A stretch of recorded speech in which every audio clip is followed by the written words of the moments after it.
Infant Mortality Review Coordinator, Janine Catan. Good morning. Good morning. How are you guys? Good. How are you? Great, thank you.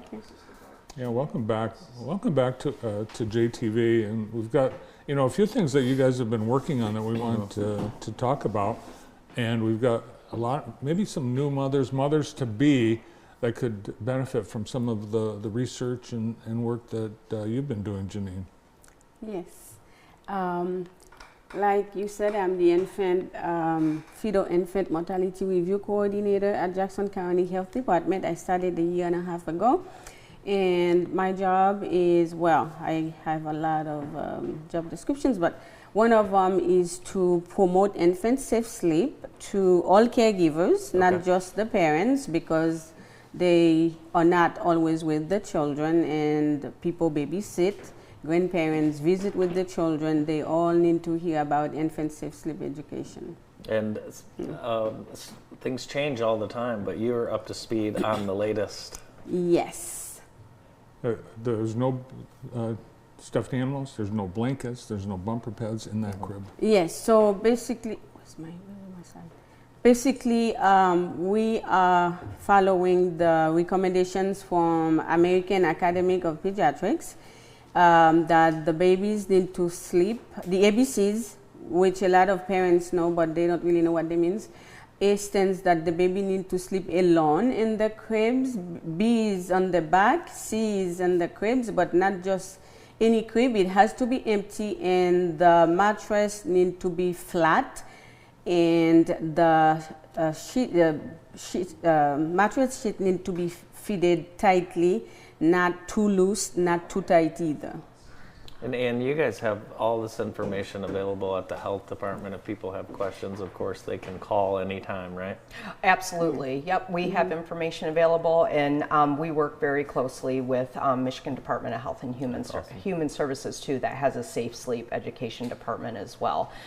So we do a lot of collaboration with them and utilize a lot of their resources and messaging, and just want things to be consistent. Yeah, as Andy mentioned, things have changed. When Andy was a kid, there was all kinds of stuff in his crib, fancy stuff, blankets and animals, and but no more. You don't need that. That's called a cluttered crib. Okay. We can't have a cluttered crib because the baby can use the different things in there, like blanket, pacifiers that have strings on them, the bumper pads, the stuffed animals, the pillows. They can use all of them to suffocate themselves or strangle themselves. Let's take a look at some more of the slides you brought, Janine. If they can pull those up. Let's talk about these steps to keep your baby safe. Yes. If people follow these 8 steps, the babies are safer. If the baby sleeps on the back, sleep in their own space, meaning their crib or bassinet or pack and play, not in their parents' bed. Remove clutter, which means the stuffed animals, the bumper pads. If people can breastfeed, that is so beneficial for the baby. It decreases the chances of the baby dying in their sleep by 50%. And womb share is good it's recommended for up to 6 months, not at least 6 months, not up to 6 months. If they want to womb share for 2 years, 5 years, be my guess. And it's easier for the caregiver to womb share with the baby because they can just check on the baby without getting up. They get more sleep like that. And they can check on the baby almost every time they are awake. And overheating the baby is very bad because the baby is not able to get rid of that heat, especially if the child has hot sun. The baby cannot get rid of that heat from their heads, and they can die like that from overheating. Their bodies are not able to function good. They can't talk either. They can't say, "I'm too hot." So tell us, why should babies sleep alone? Babies should sleep alone because if they sleep with somebody else, the person can roll over them. And they too can turn against the person, even if the person doesn't roll over them. And because parents are so sleepy sometimes, they don't realize the baby is right against their bodies, and the baby can't come back to their back, and they suffocate like that. And it's not just on the parents' bed. They are not safe. They are not safe on a couch either. They are not safe on a car seat. They are not safe on a sling. The only place is in the crib with a wearable blanket, which is a body.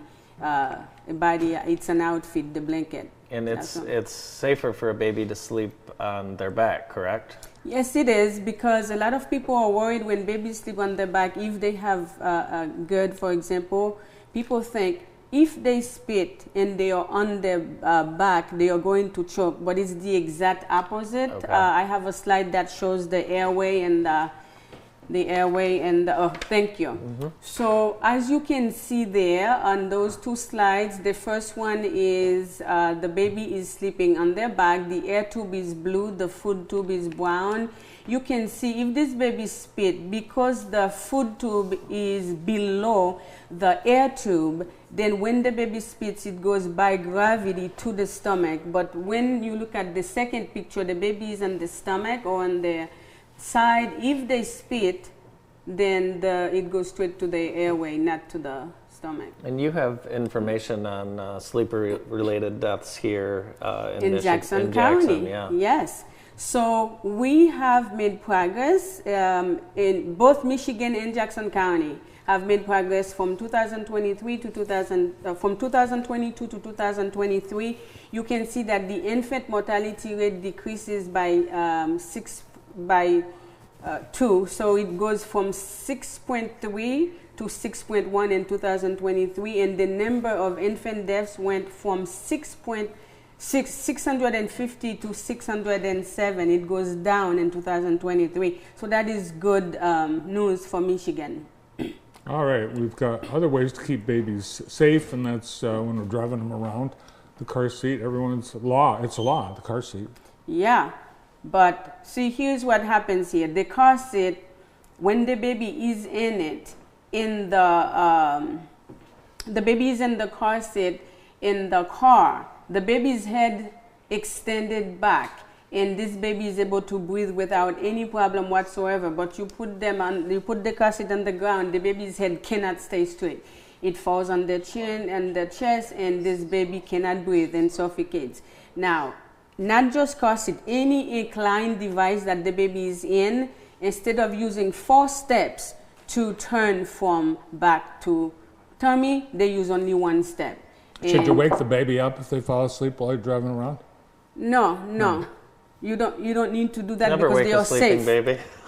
They are safe in the car seat when they are in the car. A lot of people take their babies out for a ride to get them to sleep. Yes, to get them to sleep. But when we get home, as much as we would like this baby to keep on sleeping, we have to remove them from the car seat because they can the airway supply can cut off. Yeah. Mm-hmm. And when they're in the car seat, they're at the proper angle. Yeah. Yeah. It's 45 degrees. Yeah, it's when they're out of the car. Yeah. Yep. Mm-hmm. All right, so we're always concerned about lead poisoning, and kids, we want to keep them away from lead, and you've got some prevention services for families in Jackson County.